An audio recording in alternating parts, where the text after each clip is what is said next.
ആലപ്പുഴ ഹരിപ്പാട് താമല്ലാക്കലിൽ സൈനികന്റെ വീട്ടിൽ നിന്നും 16 പവനും കരുവാറ്റ കന്നുകാലി ഭാഗത്ത് നിരവധി കടകളും കുത്തിത്തുറന്ന് മോഷണം നടത്തിയ കുപ്രസിദ്ധ മോഷ്ടാവ് കൊല്ലം സ്വദേശി റഫീഖിനെ ഹരിപ്പാട് പോലീസ് അറസ്റ്റ് ചെയ്തു.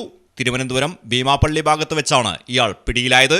റഫീഖ് കഴിഞ്ഞ മാസം 26-നാണ് ജയിലിൽ നിന്നും ശിക്ഷ കഴിഞ്ഞ് ഇറങ്ങിയത്.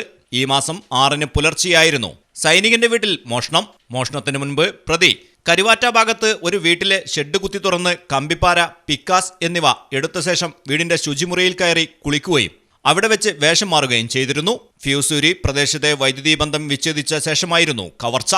ബന്ധുവീട്ടിൽ പോയിരുന്ന വീട്ടുകാർ തിരികെ വന്നപ്പോഴാണ് മോഷണം നടന്നതായി അറിയുന്നത്.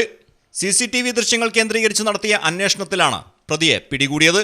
ഈ മാസം 11-ന് കരുവാറ്റ ഗുരുമന്ദിരത്തിന്റെ കാണിക്കവഞ്ചി തകർത്ത് മോഷണം നടത്തിയതും താനാണെന്ന് ചോദ്യം ചെയ്യലിൽ റഫീഖ് സമ്മതിച്ചു. വിവിധ ജില്ലകളിലായി ഇയാൾക്കെതിരെ 80ഓളം കവർച്ചാ കേസുകൾ ഉള്ളതായി പോലീസ് പറയുന്നു. മലയാളം ടെലിവിഷൻ, ആലപ്പുഴ. ഇടനെഞ്ചിലെ സ്വപ്നം മികച്ച ജോലിയാണെങ്കിൽ ഇനി ചിറകു വിരിച്ചു പറക്കാം. Empire college of science. Empire College of Science, Moondal, Kuttipuram, Malappuram.